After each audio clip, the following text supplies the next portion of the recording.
पाकिस्तान का रवैया भारतीय राजनयिक के साथ पूर्व में भी बहुत सम्मानजनक नहीं रहा है। कई ऐसी घटनाएं हुई हैं और ताज़ा घटना यहाँ ऑफिशियल कार के साथ दो राजनयिक बाहर हैं जिन्हें मिसिंग बताया जा रहा है और निश्चित तौर पर पाकिस्तान को अपने रवैये में बदलाव करना चाहिए और सम्मान दोनों राजनयिकों को ऑफिशियल कार के साथ सकुशल दूतावास में पहुंचाना चाहिए। दिल्ली के हालात जिस तरह से बिगड़ रहे हैं, आज गृह मंत्री अमित शाह जी और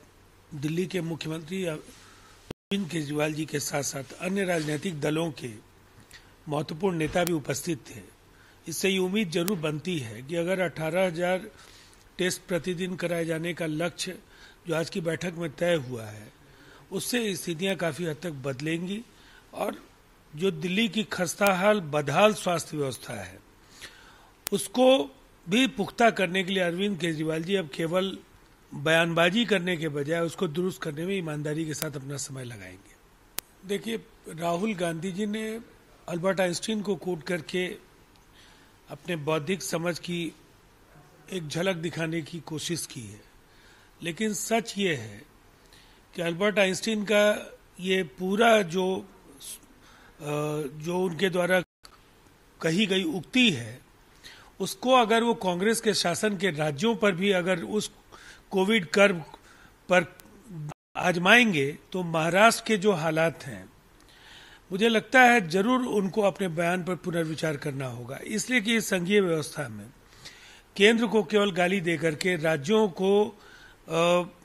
ये कहना कि उनकी कोई जिम्मेवारी नहीं बनती है, ये कहीं ना कहीं अनैतिक और बेईमान तरीका है। महाराष्ट्र पूरे देश में सबसे ज्यादा कोरोना संक्रमण के मामलों में निपटने से असफल रहा है और कभी भी महाराष्ट्र की चर्चा राहुल गांधी बदइंतजामी को लेकर नहीं करते हैं। डिप्लोमेसी की असली जो खासियत है वो कहीं ना कहीं यही डायनामिज्म है। बदलती हुई परिस्थितियों में भारत और नेपाल के रिश्तों को ग्रहण लगे, इसे रोकना भी बहुत महत्वपूर्ण है। और कहीं न कहीं प्रतिरक्षा मंत्री ने जो बातें कही हैं, बेटी रोटी के रिश्ते और जो हम लोगों के सदियों पुराने संबंध हैं, उसमें अगर एक निर्माण को लेकर की कटुता इस कदर बढ़े कि नेपाल को अपने संसद में पूरी मजबूती के साथ एक सर्वसम्मत निर्णय लेना पड़े और भारत को फिर जवाबी पार करना पड़े, उससे बेहतर है कि इसे मेज पर आपस में बैठकर सुलझा लिया जाए। भारत चीन संबंधों को लेकर के कांग्रेस का अवसरवादी नजरिया किसी की समझ से परे है। पिछली बार भी जब कहीं न कहीं एक बड़े गत्यावरोध की स्थिति थी तो चीनी दूतावास में राहुल गांधी जी के जाने का कोई औचित्य आज तक नहीं समझ पाया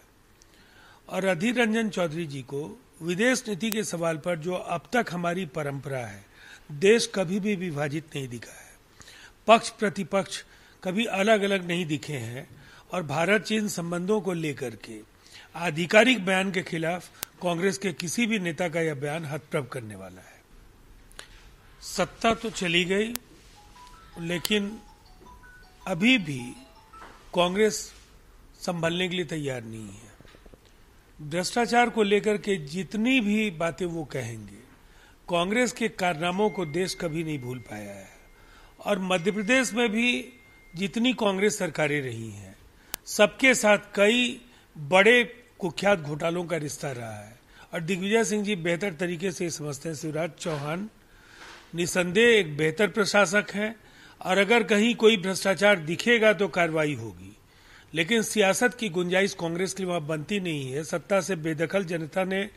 कहीं न कहीं करने का मन बनाया था, उसके पहले उनके विधायकों ने उनको छोड़ दिया।